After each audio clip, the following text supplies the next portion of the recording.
Donald Trump amesema kwamba usitishaji wa mapigano huko Gaza bado unaendelea. Hii ni saa chache baada ya maafisa wa afya wa Gaza kuthibitisha kuwa mashambulizi ya anga ya Israel yameua zaidi ya watu 40 katika eneo hilo. Israeli inailaumu Hamas kwa kuwaua askari wake wawili karibu na Rafah, kusini mwa Gaza. Hamas inakanusha kuhusika na tukio hilo na kushutumu Israeli kwa kutunga visingizio ili kuweza kuanzisha tena vita. Bwana Trump ametuma timu ya maafisa wa juu wa Marekani kuweza kurejea Israel kuweza kusimamia awamu inayofuata ya usitishaji mapigano. Mmoja wa wapatanishi ambaye ni Jared Kushner alisema anaamini kwamba Hamas inatenda kwa nia njema tu juhudi za kutafuta mabaki ya mateka wa Kiyahudi ambao bado hawajapatikana. Lakini la kujiuliza, kuanza tena mashambulizi haya kunaweka wapi juhudi za kusitisha mapigano huko Gaza? Nimezungumza na mchambuzi wa siasa za kikanda na kimataifa Mohamed Issa. Kwa kweli kinachoitwa mapatano ilikuwa ni kwa sababu tu ya mbinyo wa Donald Trump kumlazimisha Benjamin Netanyahu ili aingie kwenye makubaliano ya amani, kwa sababu yeye mwenyewe alikuwa anataka apate zile sifa za kuwa ni mleta amani na hata pengine kufikiriwa kwa Nobeli, kwa nishani ya amani ya Nobeli.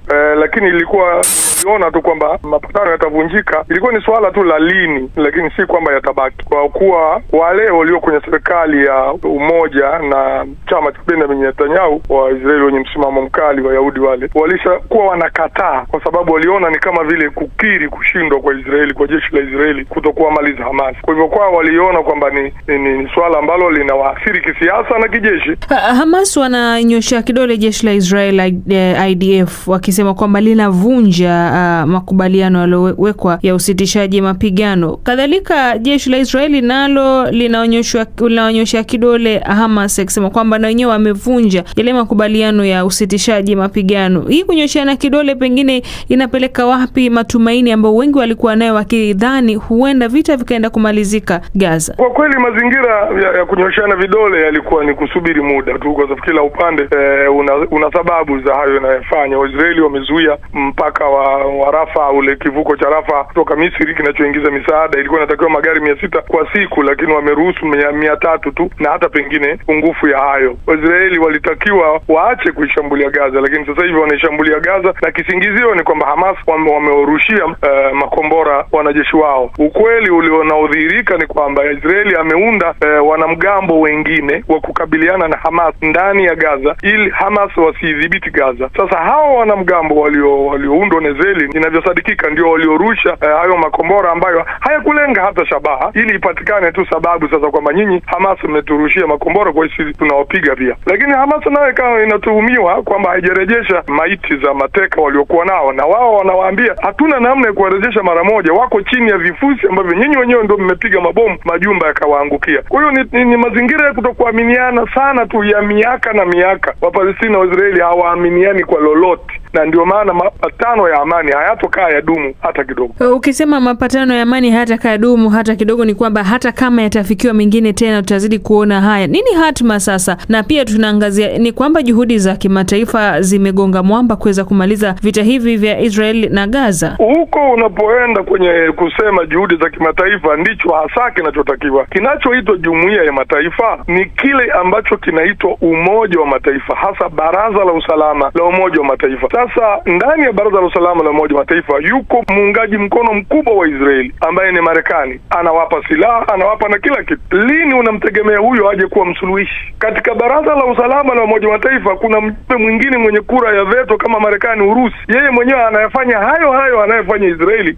kule Palestina, anayafanya kwa Ukraine. Unategemea lini Mrusi atakuja kumbana Muisraeli mpaka afike mahala awasalimu amri? Kwa hivyo ile nidhamu iliyoundwa ya kulinda amani na usalama wa dunia mwaka 1945 baada ya vita ya pili ya dunia imekwisha vunjwa. Ni mpaka kama mataifa ya Afrika yanavyodai kuwe na mabadiliko makubwa katika Umoja wa Mataifa, ambako mazingira yaliyoko ya sasa ya mataifa machache kuamulia ulimwengu yataondoka, lakini vinginevyo hakuna wa kumfunga breki Israel kufanya chochote anachofanya, si tu kwa Palestina, kwa taifa lolote la Kiarabu. Kama ulivyoona majuzi alishambulia Qatar na akashambulia Iran Kwa hivyo hakuna cha kumzuia Mwisraeli. Sasa hii inaweka wapi Marekani? Kama ulivyotaja hapo, ni mshirika mkuu wa Israel na waziri mkuu wake Benjamin Netanyahu, lakini pia alikuwa ni sehemu ya makubaliano ya kuweza kusitisha mapigano. Vigumu sana kwa Marekani kuacha kuisaidia Israeli, kwa sababu rais yoyote wa Marekani hawezi kuingia madarakani